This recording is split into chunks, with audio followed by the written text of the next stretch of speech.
Şu hoplayana değirmenin şakşağı derler, biliyor musun? Bu değirmenin çalıştığını ben dışarıdan nasıl anladım? Şak şak ses geldi, ondan anladım.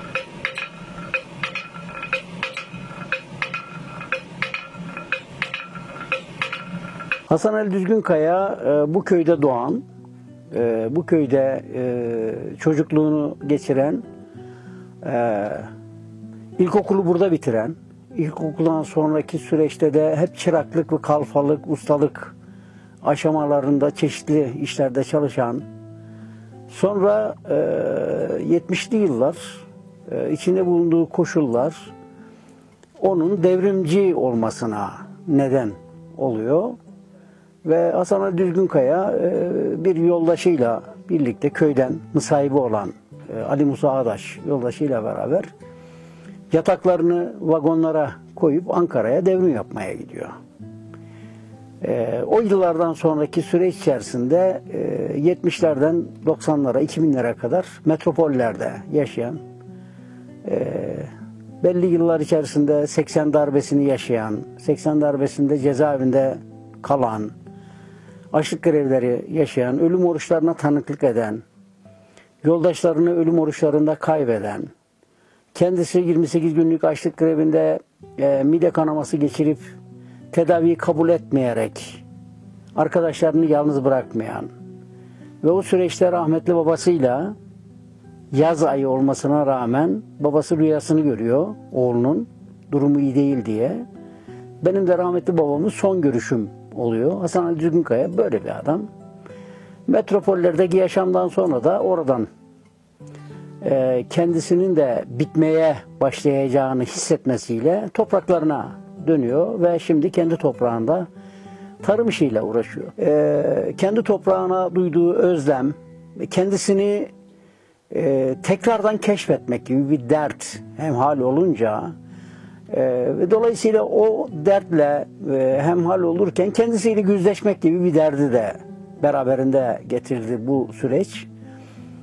Buraya dönerken, buraya döndükten sonraki süreç içerisinde de bu gördüğünüz kaldığımız evin giriş katını ben kendi çilehanem yaptım. Burada ben çile çekiyorum ve çileyle yaşıyorum. Çünkü çileli yaşamak aynı zamanda bir acı, bir ızdırap. Ve bu ızdırapla pişmek gerekiyor. Çünkü bizim geleneğimizde bir pişme olayı var ve bu bir olgunlaşma meselesi aynı zamanda. Bundan dolayı da bir yakınma halim yok. Çok mutluyum bu topraklarda olmaktan ve bu toprakları tanımak gibi bir derdin içerisinde olduğum için de çok mutluyum. Azap Ortakları kitabını, Erol Toy'un Azap Ortaklarını okuduğum zaman orada beni çok etkiledi açıkçası. O dönemi yaşayan 1400'lü yıllarda yarın yanağından gayrı her şeyimiz ortaktır şiarıyla ortaya çıkan ve komün yaşamını kurmaya çalışan o ünlü insan Serez çarşısında idam edilirken bile bu düşüncelerinden vazgeçmeyen ve bu toprakları nasıl tanımlamamız gerektiğini anlatırken ki hikayelerin içerisinde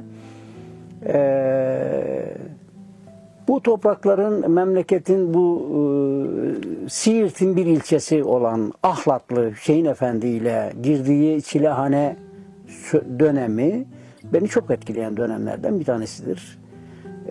Bahsettiğimiz insanı Mahmut Şeyh Bedrettin'den bahsediyorum ben. Bedrettin bu çilehane dönemini bize en iyi anlatanlardan bir tanesidir veya Bedrettin'i bu şekilde anlatan insanların anlatımlarından çıkarıyoruz bu tür durumları. Başka insanlara da ulaşabiliriz. Nesimi de bunlardan birisi.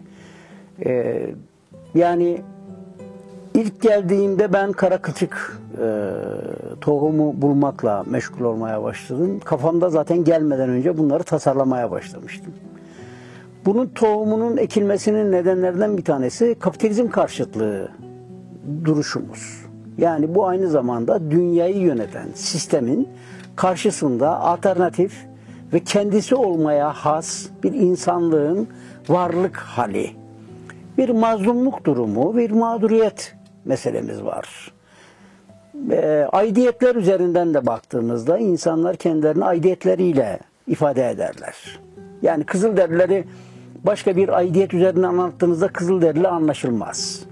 Alevi'yi de Alevi kimliğiyle anlatırsanız Alevi olarak anlaşılır. Dolayısıyla bitmeye yüz tutan ve gelenekleriyle, görenekleriyle, aidiyetleriyle, kültürel varlıklarıyla kapitalizme teslim olmaya başlayan bir köy insanının bu kapitalizme karşı alternatif bir arayışı, aynı zamanda bir sivil itaatsizlik diye de nitelendirebiliriz bu durumu. Her şeyimizi ama her şeyimizi karın üzerinden açıklayan, konuşmalarımızın hepsini parasal ve araçsal durumlarımızla, varlıklarımız anlamında, araban var mı? Zengin adamsın.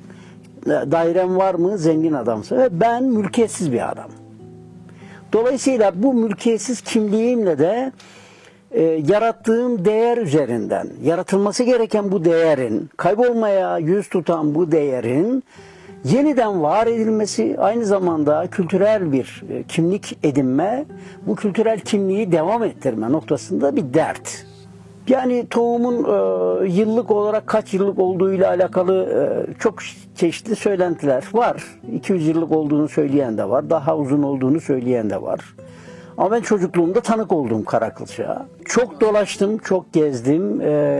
Dolayısıyla Erzincan'ın bir merkez köyünden buldum. 4 teneke buldum. 4 tenekeyle başladım ben bu işe. O başlama esnasında da Antalya'da bir laboratuvara göndererek orada tahlilini yaptırdım. Gluten oranının düşük olması sevindirici bir durumdu. Ama gluteni köyde insanlara anlattığınızda uzaydan bir şeyden bahsediyormuşsunuz gibi algılandı. Gluten oranı ben ilk ekim yaptığımda %0.1 civarındaydı veya %1 civarındaydı. Gluten unlu mamullerin içerisinde olmazsa olmaz olan maddelerden bir tanesi. İnsan sağlığına yüksek derecede olursa zararı çok fazla. Bunu ben söylemiyorum, bunu bilim söylüyor, doktorlar söylüyor, sağlıkçılar söylüyor. Gluten plastikimsi bir madde, unun içerisinde olan bir madde ve yerken, öğütürken mide aşamasında bir sıkıntı yok.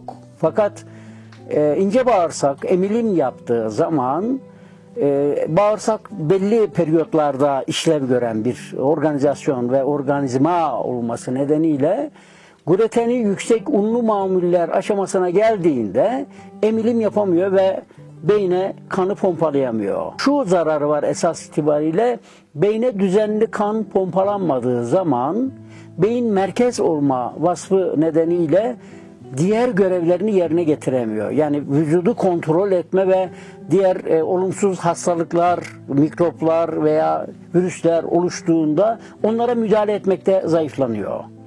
Müdahale edemiyor ve sizin vücudunuzun herhangi bir yerinde oluşacak herhangi bir hastalığa da müdahale etmekte gecikiyor. Dolayısıyla bu unlu mamuller içerisinde glutenli unlu mamullerden uzaklaşmak gibi bir dert hasıl oldu. Bunun doktorasını diyebilirim ben. Yıllardır çünkü okuyorum, araştırıyorum, çeşitli insanlarla konuşuyorum filan. Laboratuvar ortamlarında nedir bu durumlar diye bakıyoruz filan. Gluteni düşük unlu mamuller diye sınıflandırmaya girdiğimizde 1 kara buğday, 2 siyez buğdayı, 3 kara kılçık, 4 şu an bölgemizde ekilen krik buğdayı. Bunlar gluteni düşük unlu mamuller sınıfına giriyor. Ama sadece gluteni düşük unlu mamul bulduğunuzda da çözüm olmuyor. Bir başka durumu var bu işin. Vehamet orada zaten. Vehametin kendisi şu. Biz buğdayı götürüp elektrikli değirmenlerde üretmeye başladık. Elektrikli değirmenler hızlı döndüğü ve kar amaçlı kuruluşlar olduğu için unu yakıyor. Yanan unun içerisinde de bize yarayışlı hiçbir madde kalmıyor. Sağlık açısından. 2, tamamen şekere dönüşen bir un yiyoruz biz. Çünkü şeyini de ayırıyor bu arada kara kılçığın, buğdayın üzerinden sonradan katılan ve şimdi bize piyasa anlamında arz edilmeye başlanan kepekli ekmek modası çıktı. Kepeğin sonradan ekmeğin içerisine veya unun içerisine katılması hiçbir değeri olmayan bir şey. Biz sadece kepekli ekmek modasına uymaya başladık. Oysa buğday taş değirmende öğütülmeli, su değirmeninde öğütülmeli, su değirmeninde kepeğiyle beraber öğütülmeli. Onun rengi siyah diye bundan kaçmanın bir alemi yok. Beyaz ekmek modası kapitalizmin bize sunduğu, Amerika'nın zamanında 60'lı yıllarda Marshall Planı ile sunduğu süt tozu falan muhabbetleri var ya, onların getirdiği şeyler. Yılların buğday içerisinde, buğday üzerine çalışmakla geçti. Şu an kara kılçığın dışında kırık buğdayı buldum. Onun da analizlerini yaptırdım. Onlar da olumlu çıktı. Siyez buğdayını şu an değirmene göndermiş durumdayım. Bizim bölgemizde siyezin kabuğundan arındırma işlemleri yapılmıyor. Çünkü değirmen kalmadı. Kastamonu'da bu işlemleri yapıyorlar. Siyez Kastamonu buğdayı. Kastamonu markası oldu çünkü. Biz de kara kılçığı ve kırık buğdayını kendi markamız haline dönüştürmeye çalışıyoruz. Onların çalışmasını yapıyoruz. Buldum, 80 teneke çıkarttım. O 80 tenekenin ikinci yıl 30 tenekesini, 50 tenekesini tekrar ektim. Tekrar çoğalttım. Böyle böyle Dersim bölgesinde kurduğum ilişkiler üzerinden geçen yıl 1 ton civarında tohum dağıttım arkadaşlara. O insanlar da ektiler ve böyle bir çoğalmayla devam ediyor. Şimdi yeniden yurt dışından arayan arkadaşlarımız var. Bize sermaye olarak destek verip bu işi daha profesyonel hale getirip hem markalaşma hem poşetleme lafı yanlış, paketleme diyelim biz buna. Bunu yaparak yani kağıtların içerisinde satmayı planlıyoruz. İsmimizi de markamızı da yazarak bir pazara çıkma, Avrupa'ya pazarlama gibi bir dertle karşı karşıya. Yani esası burada zaten. Esası şu, bu kaybolmaya yüz tutan geleneksel bütün ilişkilerimiz bizim dilimize de yansıdı. Zihinsel kodlarımıza da yansıdı. Dolayısıyla dilimize ve zihinsel kodlarımıza yansıyan bu durum bizim fukaralaşmamızı da beraberinde getirdi. Biz yaprakları dökülmüş ağaca döndük, kökleri kurumuş ağaca döndük, çırılçıplak kaldık. Dolayısıyla bu durumdan kurtulmanın yolu kendi aidiyetlerimiz üzerinden kendimizi yeniden var etmekten geçiyor. Bu yememize de bağlı, bu içmemize de bağlı, bu sözümüze de bağlı, kelimelerimize de bağlı. Çünkü yürek kelimesinin yerine kalbi koyduğumuzda yürekle kalp aynı şeyi açıklamıyor. Açıklamadığı zaman da şöyle diyor bilge, yüreğinizi üşütmeyin diyor. Kendinizi üşütebilirsiniz. Kendinizi üşütürseniz vücudunuzun herhangi bir yerini bir yerde ısıtırsınız. Ama yüreğinizi üşütürseniz neyle ısınacaksınız? Hap çocukluğumuzda yaşadığımız dönem içerisinde mal hapı, süt hapı, yağ hapı olarak hatırlarım ben. Ailelerimiz yazları yaylalara çıkarlardı. Yaylalarda çadırlarını kurarlardı, obalarda yaşarlardı ve obalarda köyde de kaldığımız dönem içerisinde mal kapına gittiğimizde herkes birer gün giderdi. Kiminin 50 tane koyunu vardı, kimisinin 5 tane koyunu vardı ama o 5 tane koyunu olanla 50 tane koyunu olan şöyle bir tartışmanın içerisinde olmazdı. Ma seninki çok fazla, sen 2 gün git. Böyle bir tartışma yaşanmazdı. Ama kapitalizm dediğimiz sistem bize gelip bizimle buluştuktan sonra dilimizi de değiştirdi, algılarımızı da değiştirdi ve yaşam tarzımızı da değiştirmeye başladı. Yağ kapını da aynı şekilde yaptık, süt kapını da aynı şekilde yaptık. Yağ topluyorsun, sütü yapıyorsun, sağıyorsun. Bir gün o komşun yapıyor, diğeri başka bir komşun yapıyor.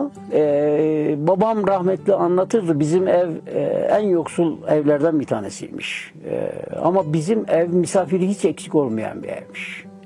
Ve herkes karnını doyururmuş. Buradan ne çıkıyor? Buradan şu çıkıyor. Her şey sadece paylaştığınız oranda çoğalırsa siz varsınız. Şu an annem burada yemek yaptığında 80 küsur yaşındaki insan burada yaşayan dayımın oğlunun bekar yaşamasından dolayı sorar. Sonra o velinin ekmeği yemeği var mı? Bir başka komşu için de sorar.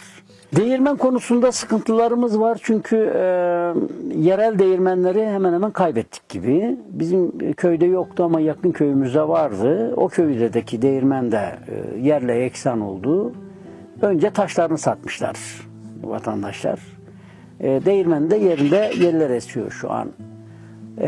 Bu çalışmaların sonucunda bu değirmenlere ciddi anlamda ihtiyacımız olduğu için ben değirmen arayışına devam ettim. Şu an Erzincan bölgesinde, merkez ve çeşitli yerlerde epeyce bir onarmaya yüz tutmuş değirmen buldum.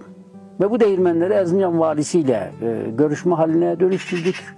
Valilik bunları kültürel hazine koduna sokarız ve bunlar bizim kültürel miraslarımızdır. Bu kültürel mirasları ekonomik olarak destekleriz, hayata geçiririz. Sözü verdi. Henüz başlamadık çünkü bu projeyi Erzincan Üniversitesi'nde bir profesör valiliğe sunacak. O da Covid oldu. Mevcut Covid durumumuzdan dolayı bir sürü şey istediğimiz dakika olmuyor. Bu Covid durumundan çıkar çıkmaz da kalkıp bu işi hazırlayıp valiliğe vereceğini söyledi. Bekliyoruz. Şu an 2 değirmen kullanıyoruz. Bir tanesi Kemaliye'de. Kilometresi bayağı yüksek, uzak bir yer. 130-140 kilometre. Taş değirmen, su değirmeni. Bir diğeri de Çayırlı'da. Bu 2 değirmenle şu an devam ediyoruz. Bunun kilosu bugün bir dostuma aldım. Arabanın arkasında bir çuval var. Yanılmıyorsam 50 kilo. 135 lira. Benimki geçen sene ben 10 liraya sattım kilosunu. Bu sene arkadaşlar ısrar ettiler. Bu çünkü çabası, emeği, şusu busu çok fazla olan ve sağlıkla alakalı bir durum da ihtiva ettiği için biraz yükseltmen lazım dediler. Ben kendim yapmadım onu. Çevremdeki arkadaşlar yaptılar. Şu an kilosunu 15 liradan sattım. TÜİK'in yaptığı araştırmaya göre Türkiye'de şu an 60 bin civarında çölyak hastası var. Çölyak hastasından kastımız gluteni unlu mamullerde gluteni yüksek unlu mamul yememesi gereken insanlar bunlar. Çölyak hastaları gluteni yüksek unlu mamulü yedikleri zaman spazm geçiriyorlar ve bunu yiyemiyorlar. Hatta şöyle bir bilgi, bir şey olsun üstüne. İşte Avrupa'dan Türkiye'de herhangi bir şeyde otelde yer ayırmak istediğinizde, gelip kalmak istediğinizde, misafir olmak istediğinizde o sözleşmeyi yaparken Avrupa'daki insan soruyor. Gluteni düşük unlu mamul veriyor musunuz diyor. Siz onu taahhüt ediyorsanız sizinle bu sözleşmeyi imzalıyor, gelip orada kalıyor. Şimdi Avrupalı bunu isterken benim insanıma ben gluteni düşük unlu mamul verme konusunda devlet olarak hiçbir şey yapmıyorsam bu çok büyük bir ayıp. Başta devletin büyük ayıbı. Ki biz devletle bunları konuşurken de bu ayıpları hep görüyoruz zaten. Yani 60 bin çölyak hastası varsa devlet gelip gluteni, düşük unlu mamulü benden satın alıp götürüp bu insanlara vermeli. Bu bir proje. Bunun dışında ben kendi olanaklarımla ulaşabildiğim insanlara gönderiyorum. Yani şeker hastası olan bir insan benim unumu yediği zaman şekerini kontrol altında tutabiliyor. Bunu insanlar yerken söylüyor bana. Obezite olmuş insanlar bu unu yediği zaman kilosunu kontrol edebiliyor, hatta zayıflıyor. Çünkü siz de yediniz, biraz önce tattınız. Bu bundan yapılan ekmeği çok yiyemiyorsunuz zaten. Erken doyuruyor. Yani az bir şey yediğiniz zaman siz doymuş oluyorsunuz.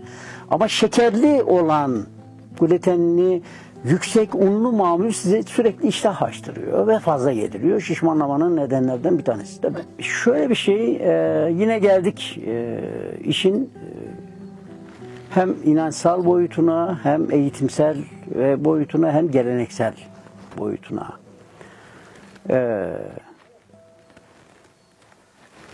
Ben çok paralar gördüm.